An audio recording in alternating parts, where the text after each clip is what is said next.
नमस्कार दोस्तों, bloody vibes के आज के इस हैरान कर देने वाले बहुत ही ज्यादा खौफनाक से अनोखे एपिसोड में आप सभी लोगों के सामने हम लोग लेकर आ गए हैं उत्तराखंड के हल्द्वानी में घटी हुई ऐसी अजीबो गरीब घटना की कहानी जिसे सुनकर आप लोग के रोंगटे खड़े हो जाएंगे, क्योंकि पहाड़ों की भूतिया कहानी मेरी फेवरेट है। उम्मीद है आज की कहानी आपको भी पसंद आएगी। क्या थी ये घटना जिसके कारण आपके रोंगटे खड़े हो जाएंगे? आइए जिया की जुबानी जानते हैं। इस कहानी की शुरुआत होती है आज से काफी साल पहले, यानी कि 2008 में। उत्तराखंड के हल्द्वानी में एक फैमिली रहा करती थी जिसमें 4 लोग थे। एक अमर थे, उनकी वाइफ सुनीता और उनके 2 बच्चे। जो उनका लड़का था उसकी उम्र यही 12 साल करीब होगी और जो लड़की थी उसकी उम्र 8 साल की थी। ये लोग ना वहाँ पे बहुत हंसी खुशी से रहा करते थे। इनका ना एक गैरेज भी था आसपास में ही, जिस गैरेज की वजह से इनके घर का जो पालन पोषण था वो वैसे ही चल रहा था। मतलब बहुत ज़्यादा पैसे वाले भी नहीं थे और बोले तो बहुत गरीब भी नहीं थे, मिडिल क्लास टाइप के थे। और इनकी ज़िंदगी में कोई भी दिक्कत नहीं चल रहा था। लेकिन जो अमर थे ना, वो उनकी एक सोच बहुत अलग थी कि वो भगवान में बिल्कुल भी नहीं मानते थे। वो मतलब पूजा पाठ करना और भगवान को मानना, वो बोलते थे कि ये सब ऐसी ही चीजें नहीं मानते थे। ना घर पे वो चाहते थे कि उनकी वाइफ जो पूजा पाठ करती थी वो करे। उनका ऐसा था कि भगवान होते ही नहीं है, ऐसा वाला टाइप, और ऐसी सोच थी उनकी, नास्तिक। हाँ, लेकिन जो उनकी वाइफ थी उनके घर पे फोटोज भी रखी थी भगवान की और बहुत पूजा पाठ करती थी, बच्चे भी किया करते थे। वो बिल्कुल भी नहीं सुनती थी, बोलती थी जो भी है हमारे पास भगवान की दया से ही है, ऐसा वाला चल रहा था। लेकिन ऐसा बहुत कुछ करते करते वो लोग पैसे इकट्ठा करते और उस टाइम पे वो रेंट के घर में रहा करते थे। उनकी वाइफ बहुत सारी सेविंग करने के बाद, थोड़ा बहुत लोन लेने के बाद ऐसा डिसाइड करते हैं वाइफ और वो लोग कि हम लोग अपना घर खरीदेंगे। घर खरीदेंगे वहीं पे आसपास में ही, जो गैरेज है उसके आसपास में घर खरीदेंगे। ऐसा ही होता है, पैसे इकट्ठा करते हैं, थोड़ा बहुत लोन निकालते हैं, उसके बाद गैरेज के पास में ही एक घर उनको छोटा सा प्यारा सा घर था, पसंद आता है और वहां पे खरीद लेते हैं। घर तो खरीद लेते हैं, लेकिन जब इनकी वाइफ बोलती है घर खरीद लिया, अब हमको इसका उद्घाटन करवा लेना चाहिए, पूजा पाठ करवा लेना चाहिए, कि घर में शिफ्ट होने से पहले ये सब करना ज़रूरी होता है, सब लोग ही करते हैं। लेकिन जो अमर थे वो बोलते हैं कि नहीं, हमारे घर में कोई पूजा पाठ नहीं होगा, हम लोग ऐसे ही शिफ्ट होंगे। सुनीता बहुत समझाने की कोशिश करती है कि नया घर है और इससे पहले पता नहीं कौन से लोग रहते होंगे वहाँ पे और कैसा वहाँ का वाइब होगा, और हम ऐसे ही शिफ्ट हो जाएंगे, ऐसे रहने लगेंगे तो जो भी वहाँ की नेगेटिविटी होगी हमारे ऊपर हावी होने लगेगी। वो सारी चीज़ें बहुत ज़्यादा सुनीता मानती थी, लेकिन अमर पूरी तरह से नकार देते हैं, बोलते हैं कि नहीं, पूजा पाठ नहीं होगी मतलब नहीं होगी, हम ऐसे ही शिफ्ट होंगे वहाँ पे। बहुत दोनों में बातचीत होती है, बहस होता है और आखिरकार वही नतीजे पहुंचते हैं कि पूजा पाठ नहीं होगा। ये लोग अपना पूरा सामान जो रेंटेड घर था वहां से उठाते हैं और नए घर में शिफ्ट करवा लेते हैं।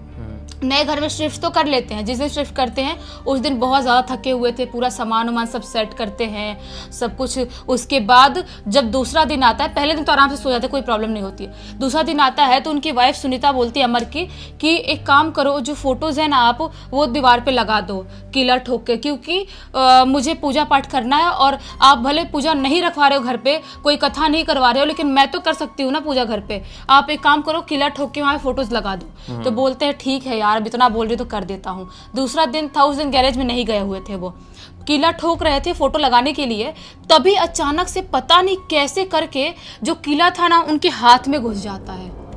हाथ में घुसता है और इतने बुरी तरह घुसता है कि वहां पे उनको 3-4 टाके लग जाते हैं। इतनी बुरी तरह घुसता है और पूरा खून ही खून वहां पे हो जाता है। उनकी वाइफ डर जाती है कि अभी अभी हम इस घर में नए नए आए हैं, एक दिन हुआ है और इतना बड़ा अपशगुन कैसे हो गया। ये सारी चीज़ें सुनीता बहुत ज़्यादा मानती थी, लेकिन अमर नहीं मानते, बोलते थे अपशगुन क्या है, किसी के साथ कभी भी कोई भी दुर्घटना हो जाती है, इसमें कोई बड़ी बात तो है नहीं।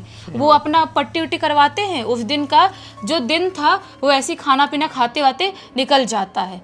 लेकिन जैसे ही रात का वक्त आता है, जो अमर थे ना उनको अजीब सी फीलिंग आने लगती है, अजीब से सोए हुए हैं, अचानक से रात के 2 बजे करीब उनको घुटन होने लगती है, जैसे उनको सांस लेने में तकलीफ हो रही है, जैसे उनके सीने पर कुछ दबाव महसूस हो रहा है। वो उठते हैं और किचन में जाते हैं, फ्रिज से पानी निकाल के पानी पीना चालू कर देते हैं। लेकिन जैसे वो पानी पी रहे थे ना, वैसे उन्हें महसूस होता है कि शायद किचन में मेरे पीछे कोई खड़ा है, मेरे पीछे कोई खड़ा है। ऐसे झटके में पीछे मुड़ के देखते हैं, लेकिन पीछे कोई भी दिखाई नहीं देता है।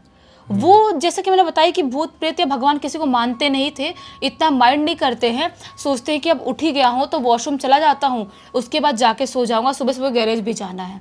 वो वॉशरूम में जाते हैं, जैसे ही वॉशरूम से बाहर निकल दरवाज़ा बंद करते हैं, उन्हें महसूस होता है कि कोई तो छोटा सा बच्चा एकदम स्पीड में उनके पीछे से भाग के गया। ये भी उनको थोड़ा अजीब लगता है कि ये क्या था, मेरे बच्चे तो चुपचाप सो रहे हैं, मैं अभी देख के आया, और ये बच्चा इतने रात में कौन बच्चा फिर भाग रहा है। वो फिर सोचते हैं कि एक बार अपने दिल की तसल्ली के लिए मैं जाता हूँ बच्चों के रूम में, देख लेता हूँ कहीं वही तो नहीं थे। जाते हैं बच्चों के रूम में, जब देखते हैं तो दोनों बच्चे एकदम गहरी नींद में सो रहे थे, एकदम गहरी नींद में। उनको समझ में नहीं आता है कि आखिर ये सब कुछ क्या था ये, बिल्कुल, लेकिन मानते नहीं थे इतनी सारी चीज़ें, तो इतना माइंड नहीं करते, वापस सोने के लिए चले जाते हैं। लेकिन रात के जैसे ही 3:30 बजे का टाइम होता है, उन्हें ना अजीब सी नेगेटिविटी आने लगती है उनके माइंड में। उनको अचानक से रोना आने लगता है, पता नहीं क्यों रोना आने लगता है, समझ में नहीं आता है उनको। वो ना बैठ जाते हैं अपने बेड पे और ज़ोर ज़ोर से रोने लगते हैं। जब उनके रोने की आवाज़ सुनाई देती है सुनीता के कान में, सुनीता उठती हैं और लाइट ऑन करती है, बोलती है क्या हुआ, आप इतनी रात में ऐसे उठ के बैठ के रो क्यों रहे हो।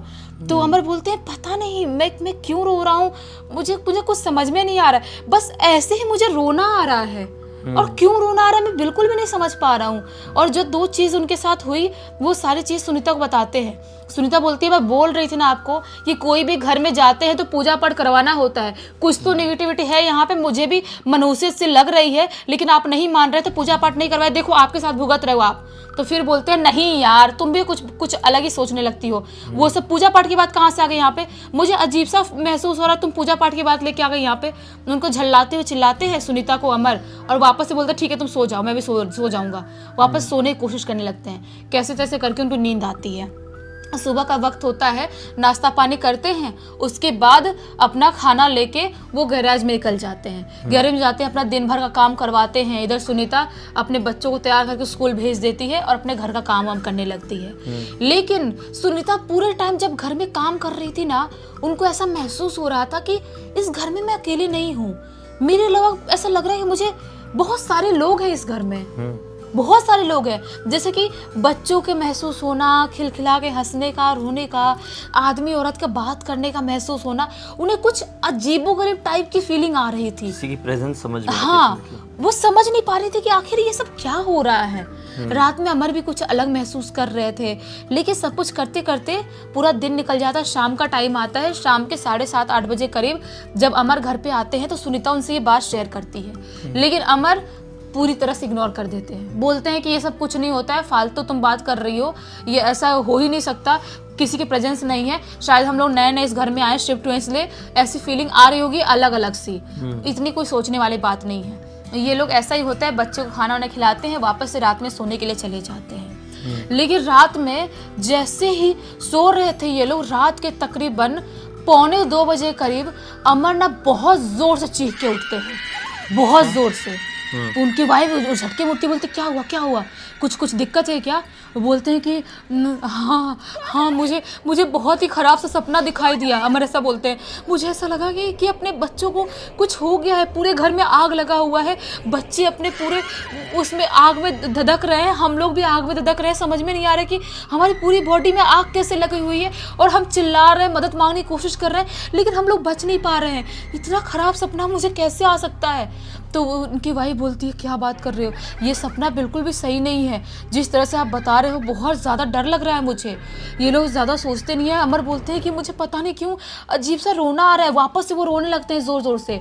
बोलते हैं शायद कुछ अपने घर पे कुछ गलत होने वाला है, ऐसी मुझे फीलिंग आ रही है, ऐसा महसूस हो रहा है। सुनीता बोलती है देखो आप अपनी ज़िद छोड़ दो, हम कल किसी से बात करते हैं, इस घर में पूजा पाठ करवाते हैं, कुछ तो करते हैं, आप अपनी ज़िद छोड़ दो, हमारे लिए, बच्चे के लिए कम से कम मान जाओ कि यहाँ पे कुछ ना कुछ मनुष्य तो है। तो अमर बोलते हैं कि देखो मुझे कुछ नहीं पता, तुमको जो करना है तुम कर लेना। अब थोड़ा सा मतलब उनको जब ये सब फीलिंग आ रही तब महसूस हुआ कि हाँ पूजा पाठ जैसी चीज़ होती है घर पे और करवाना ज़रूरी होता है।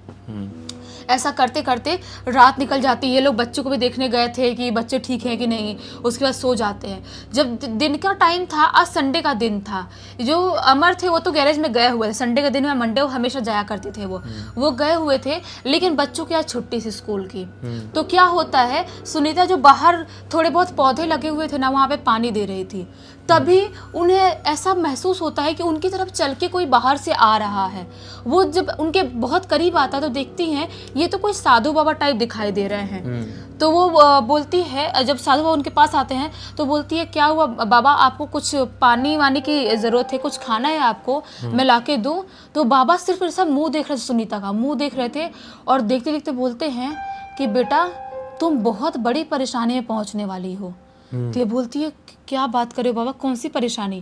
बाबा बोलते हैं कि तुम्हारे घर पे कुछ बहुत ज़्यादा बुरा होने वाला है, तुम्हारे जो बच्चे हैं उनको संभाल के रखो, बच्चों के साथ कुछ बहुत बुरा होने वाला है, और तुम्हारा पूरा परिवार मुझे ख़त्म होते हुए दिखाई दे रहा है। सुनीता घबरा जाती है, डर जाती है, बोलती है, क्या बात कर रहे हो बाबा, वैसे ही हमारे घर पे कुछ दिनों से अच्छा कुछ नहीं चल रहा है, आप कुछ समाधान बताओ, आप कैसे बात कर रहे हो, क्या क्या कुछ मुसीबत आने वाला है हमारे ऊपर? बाबा बोलते हैं कि जो भी है वो बहुत बड़ा है और मैं कुछ नहीं कर सकता है इस मामले में, अगर तुम्हें बचना है तो ये घर छोड़ना पड़ेगा। तो ये बोलती है, बाबा लेकिन हमने तो ये घर नया ना खरीदे, कैसे हम ये घर छोड़े?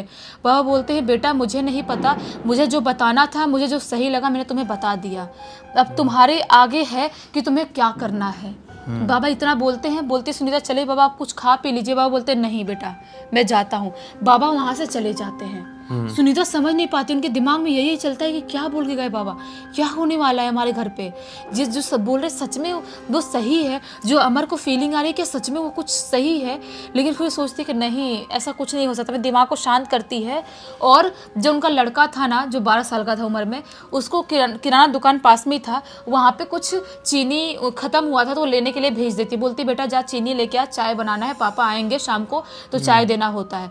तो बेटे को चीनी लेने के लिए दुकान पे किराना दुकान भेज देती है, लेकिन भेज तो देती है, लेकिन अचानक से उन्हें क्या खबर मिलती है कि जो उनका बेटा था ना उसका एक्सीडेंट हो गया है। किराना दुकान पर गया तो बेटे का एक्सीडेंट हो गया है। यानी बाबा कह के ही गए हैं और मुसीबत आ गई। हाँ, ये भागते हुए जाती है, अमर को फ़ोन करती है, अमर घर पे आते हैं, भागते हुए बोलते हैं क्या हुआ क्या हुआ, हॉस्पिटल में लेके जाते हैं बच्चे को। बच्चे के सिर में बहुत ज़्यादा चोट लगा था और 60 टाके लगे थे उसके सिर में, इतना गंदा चोट लगा था, एक स्कूटी वाला आके उड़ा दिया था, ऐसा वाला सीन हुआ था। अब सुनीता बहुत ज़्यादा डर जाती है और घबराने लगती है, और अमर को क्लियरली बोल देती है, बोलती है कि मुझे नहीं पता तुम क्या चाहते हो, क्या सोचते हो, लेकिन अभी मेरे बच्चे पे बात बनाई है, तुम्हें इस घर में रहना है तो रहो, मुझे नहीं पता, मैं इस घर को छोड़ के जा रही हूँ, मैं कुछ दिन अपने मायके रहूंगी और तुम नया घर लोगे या रेंट पे घर लोगे तो वहाँ पे रहने के लिए आ जाऊंगी। बहुत झल्लाती हुई चिल्लाती है अमर को। तो अमर बोलते हैं कि ठीक है, मैं कुछ करता हूँ, मैं पता लगाता हूँ कि आखिर इस घर में दिक्कत क्या है, कि ये घर ऐसा मनहूस सा क्यों है। अब अमर को यकीन होने लगा था कि भगवान भी होते हैं और भूत भी होता है, जब बच्चे बात बनाई थी तो अमर आसपास के घर वालों से पता लगाते हैं इस घर में क्या दिक्कत है। तो क्या पता चलता है, ये जो घर है कहीं से भी नॉर्मल नहीं है। ये जो घर ये लोग लिए थे ना, ये नया पेंट करके ऐसा नया बनाया गया था। उससे 3 साल पहले इस घर में कुछ बहुत ही खौफनाक घटना घटी थी। हुआ क्या था, 3 साल पहले इस घर में एक माँ बेटी रहा करते थे, जिसमें से एक बेटी थी, उसने पता नहीं क्या प्रॉब्लम हुई जिसकी वजह से छत से कूद के खुद को ख़त्म कर ली थी। उसके बाद से माँ ने वो घर ही छोड़ दिया। उसके बाद से इस घर को उस माँ ने बेच दिया किसी और को। एक फैमिली इस घर में रहने आई, जिस फैमिली में 7 लोग थे, बच्चे और पति पत्नी और एक उनकी माँ, 7 लोग मिला के वहाँ पर रहा करते थे। और जब वो लोग रहते थे ना, रोज़ वो लोग शिकायत करते थे अपने आसपास पड़ोस वालों से कि इस घर में ना कुछ तो अजीब है और हमें किसी की महसूस होती है प्रेजेंस, वो हमें नहीं चाहता कि हम इस घर में रहें, ऐसा कुछ हो रहा है। पड़ोस वाले से बात कर रहे हो, फैमिली वाले इधर उधर कर रहे हैं, लेकिन ये सब कुछ करते करते एक दिन क्या होता है, उनके घर में शॉर्ट सर्किट होता है, जिसकी वजह से उस घर में आग लगती है और पूरे फैमिली के सातों लोग खत्म हो जाते हैं उस आग में, सातों के सातों लोग। उसके बाद से वो घर 3 साल तक वैसा का वैसा वीराना पड़ा रहा। उस घर से अजीबोगरीब रात के टाइम में आवाज़ें भी सुनाई देती थी, बहुत अजीब गरीब सी, ऐसा लगता था कि कोई भाग रहा है, रात के टाइम में बच्चे खेल रहे हैं, चहक रहे हैं, ऐसी आवाज़ें आती थी। लेकिन जिस घर को मतलब मालिक ने बेचा ना, उन लोगों ने हम पड़ोसी लोगों को धमकी दे के रखा था कि कोई भी घर खरीदने आ रहा है उसको बताएगा नहीं कि ये घर भूतिया है। हमको टाइप के लोग रहे हाँ, हमको कैसे भी ये घर बेचना ही है, इसीलिए हम लोग आप लोग को इतने टाइम से नहीं बताए थे कि ये घर भूतिया है। तो अमर बिल्कुल वो हो जाते हैं, शॉक्ड हो जाते हैं, बोलते हैं कि भाई फिर इस घर में पूजा पाठ कराने का भी कोई मतलब नहीं है, ये घर वैसे भी मनुष्य है। एक लड़की जो खत्म हुई थी उसके बाद फैमिली के 7 लोग खत्म हुए हैं, उसके बाद भी अगर इस घर में हम रहते हैं तो हमारे साथ क्या क्या मनुष्यता आएगी वो हम बर्दाश्त ही नहीं कर पाएंगे। अब यकीन हो गया था अमर को सारी चीज़ों पे। वो कुछ दिन के लिए वो दूसरे रेंट पे रहने के लिए चले जाते हैं और रेंट पे रहने के बाद इस घर को जब लोन ख़त्म होता है उसके बाद इस घर को बेच देते हैं और दूसरी जगह घर खरीद लेते हैं, यहाँ पे देहरादून में खरीद लेते हैं। उसके बाद से अपना गैरेज भी देहरादून में खोल लेते हैं और वो घर में आराम से अभी भी रह रहे हैं। उनके बच्चे भी बड़े हो गए हैं और जो पूरी की पूरी घटना है ना उनके बेटे ने ही इंस्टाग्राम में लिख के भेजा था। मतलब जिसका एक्सीडेंट हुआ हाँ हाँ, उसी ने, उसका नाम राजू है। बाप रे, बड़ी खतरनाक सी घटना है। मतलब क्या एक्सपीरियंस किए होंगे उन लोगों ने, वही तो सोचो। खुद इमेजिन करके देखो, आप एक ऐसे घर में शिफ्ट होते हो जिस घर में आपको पता चलता है कि यार यहाँ पे तो ढेर सारी आत्माएं रहती है, 9-10 आत्माएं रहती है। तो क्या एक्सपीरियंस रहेगा आपका, कितना डर लगेगा। मतलब घर की लाइट बंद करने से भी मैं तो सिर्फ इमेजिन करके ही घबरा रहा हूँ। उम्मीद करते हैं कि आज के इस वीडियो के जरिए हम लोग आप लोगों को किसी भी तरह की सीख या मनोरंजन दे पाए होंगे। अगर हाँ आप तक देख ही लिए हैं तो वीडियो को लाइक भी कर देना, चैनल को सब्सक्राइब करके बेल आइकन दबा के ऑल के ऑप्शन में क्लिक करना है, क्योंकि इसी तरह के हैरान कर देने वाले खौफनाक वीडियोस डेली आप लोग के सामने लेके आते रहते हैं। इंस्टाग्राम की लिंक इस वीडियो के डिस्क्रिप्शन बॉक्स में मिल जाएगी, क्लिक करके डायरेक्टली वहाँ पर पहुँच जाना।